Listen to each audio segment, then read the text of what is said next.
அன்பு உறவுகள் அனைவருக்கும் வணக்கம். ஒரு அன்பரினுடைய கேள்வி, இரவு நேரத்தில் தவிர்க்க வேண்டிய உணவுகள் என்ன அப்படின்னு கேட்டிருக்காங்க. எப்பொழுதுமே நாம் உணவு உண்ணுவது எதற்காக அப்படின்னா, உடல் ஆரோக்கியத்திற்காக இருக்க வேண்டும் அப்படிங்கிறதுக்கு தான் நாம் எடுத்துப்போம். அப்ப இரவு உணவு என்பது ரொம்ப ரொம்ப ரொம்ப ரொம்ப எளிமையாக சீரணமாகக்கூடிய உணவாக இருப்பது தான் மிக சிறந்ததாக இருக்கும்.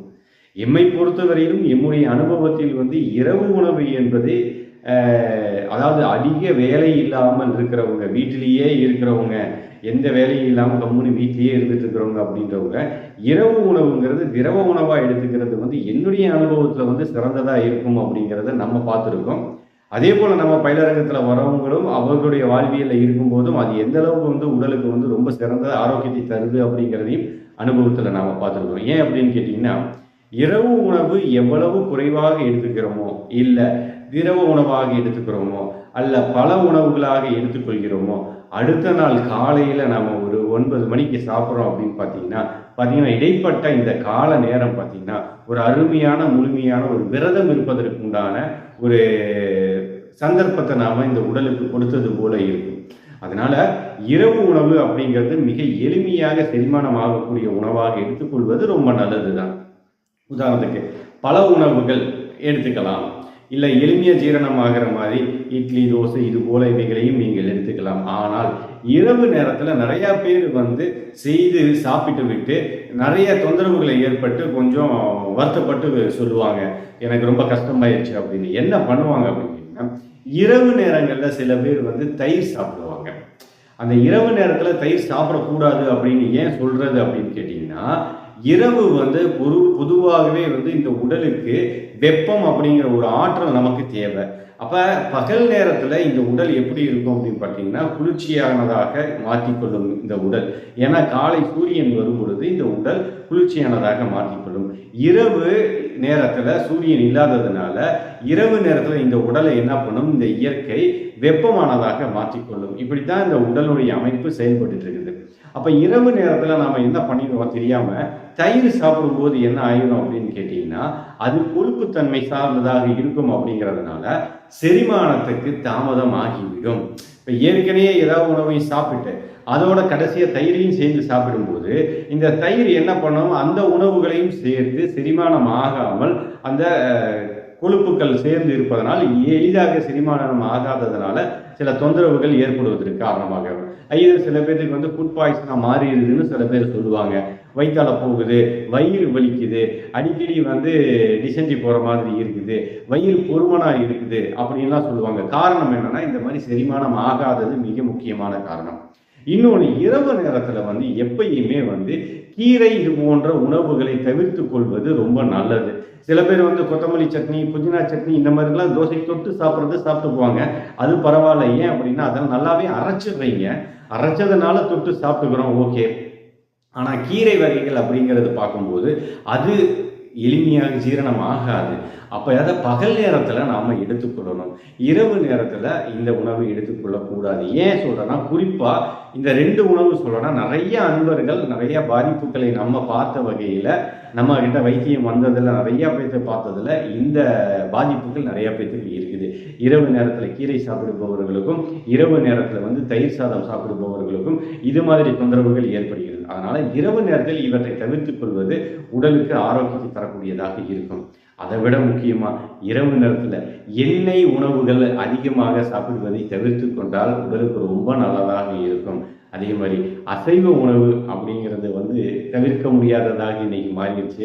ஏன்னா இன்னைக்கு பக்கெட் பிரியாணி அப்படின்னு சொல்லிட்டு விடிய விடிய இன்னைக்கு இருக்கக்கூடிய சூழ்நிலைக்கு மாறிடுச்சு இந்த காலம். என்ன சொல்றதுன்னு தெரியல. யாருக்கு இந்த தகவல் கேட்டார்களோ அவர்களுக்கு போய் சேரும் என்பதற்காகத்தான் இந்த பதிவு. மற்றவர்கள் அதை விரும்பி உண்பவர்கள் அவர்கள் விருப்பம்தான்.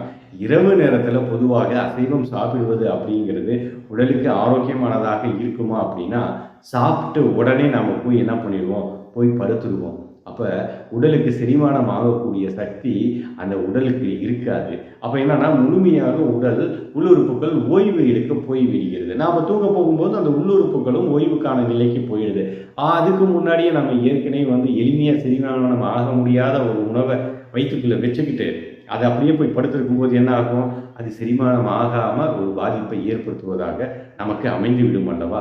அதனால் இரவு உணவுங்கிறது வந்து ரொம்ப எளிமையாக செரிமானமாகிற உணவாக எடுத்துக்கிட்டால் ரொம்ப நல்லதாக இருக்கும். நல்லா யோசிச்சு பாருங்கள், சாப்பிட்றோம், சாப்பிட்ட சாப்பாடு சரி கழிவாக மாறி வெளியே போயிடுது. நல்லா யோசிச்சு பாருங்கள், ஒரு வீடு கட்டுறோம், அந்த வீடு கட்டியிருந்தால் அந்த வீட்டில் கூட தனியாக வந்து அதுக்குன்னு வந்து ஒரு பாத்ரூம் இருக்கும், செப்டி டேங்க்குன்னு இருக்கும். அதே மாதிரி தான் இந்த உடலும், இந்த உடலுக்கும் ஒரு செப்டி டேங்க் இருக்குது. நல்லா யோசிச்சு பாருங்கள், இந்த உடல்லையே ஒரு செப்டி டேங்க்கு தனியாக இருக்குது. என்னைக்காவது ஒரு நாள் நீங்கள் நல்லா யோசிச்சு பாருங்கள், நம்ம பாத்ரூமில் இருக்கக்கூடிய அந்த செப்டி டேங்க்கு கூட ஓவர் ஃப்ளோ ஆகிடுச்சுன்னா வலிஞ்சு வெளியே போயிடுது. வீட்டுக்குள்ளெல்லாம் சில நேரத்தில் வந்து இருக்க முடியாமல் நாற்றம் வருது. இந்த உடம்புல இருக்கக்கூடிய அந்த கழிவுகளை தேக்கி வைத்திருக்க அந்த செப்டி டேங்க்கு என்னைக்காவது ஒரு நாள் உள்ளுக்கு இருக்க அந்த கழிவை உணவு குடலில் கலந்துருக்கா? யோசிச்சு பாருங்க, எவ்வளவு அற்புதமான ஒரு அமைப்பை இறைவன் இந்த உடல்ல நமக்கு அமைச்சு கொடுத்துருக்காங்க. அப்படிங்கிறப்ப அதை எந்த அளவுக்கு நாம் வந்து பாதுகாத்துக்கணும் அப்படிங்கிறத நம்ம கையில் தான் இருக்குது. ஏன்னா ஆரோக்கியமாக வாழ்வதும், ஆனந்தமாக வாழ்வதும், நிம்மதியாக வாழ்வதும் நம்மளுடைய வாழ்வியலில் தான் இருக்குது. அப்படிங்கிறதுனால இரவு உணவு என்பது மிக எளிமையாக செரிமானம் ஆகக்கூடிய உணவாக எடுத்துக்கொள்வது நல்லது. இப்போ சொன்னது போல இந்த உணவுகளை தவிர்த்து கொண்டோம்னால், அதாவது தவிர்த்து கொண்டோம்னா ஒரு முன்னதாக ஒரு இரவு படுக்கிறதுக்கு முன்னாடி ஒரு உதாரணத்துக்கு வந்து ஒரு 7 மணிக்கு சாப்பிட்டு ஒரு 10 மணிக்கு படுக்கிற மாதிரி இருந்துட்டா கூட பரவாயில்லன்னு சொல்லலாம். நைட்டு 9 மணிக்கு சாப்பிட்றது, 10 மணிக்கு சாப்பிட்றது, அப்புறம் உடனே படுக்கிறது, இதெல்லாம் ரொம்ப உடலுக்கு வந்து ஆரோக்கியத்தை தரக்கூடியதாக இருக்காது அப்படிங்கிறத நம்ம தெளிவாக புரிஞ்சுக்கணும். இன்னொன்று, சாப்பிடக்கூடிய கால அளவு அப்படின்னு உணவு உட்கொண்ட பிறகு உடனே வந்து போய் படுக்கக்கூடாது. சில பேர் சாப்பிட்டதுக்கு அப்புறம் தான் போய் வந்து வாக்கிங் போவாங்க.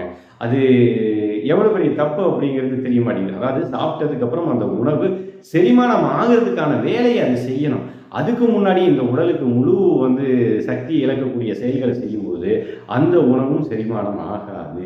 அதனால் தெளிவாக புரிஞ்சுக்கோங்க. அதனால் சாப்பிட்டு குறைந்தபட்சம் ஒரு அரை மணி நேரமாவது அப்படியே இருக்கிற இடத்துல அமைதியாக உட்காந்து சமணம் போட்டுக்கிட்டோ, இன்னும் சில பேர் வந்து வஜ்ராசனங்கள்லாம் செய்வாங்க. வஜ்ராசனங்கள்லாம் சாப்பிட்டதுக்கப்புறம் நீங்கள் உட்காந்து செஞ்சு பாருங்கள், உடனே வந்து ஏப்பம் வந்துடும்.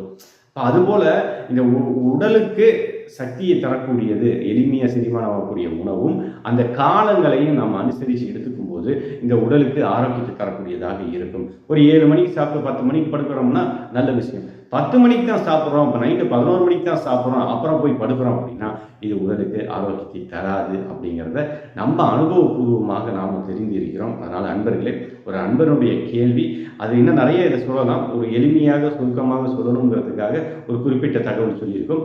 மீண்டும் மற்றொரு பதிவில் இன்னும் சில தகவல்கள் இருக்கு, அவற்றையும் தங்களுக்கு தெரிவிக்கின்றோம். மீண்டும் மற்றொரு பதிவில் உங்களை சந்திக்கிறோம். அதுவரை உங்களிடமிருந்து விடைபெறுவது உங்கள் கிருஷ்ணாத்மா. நன்றி.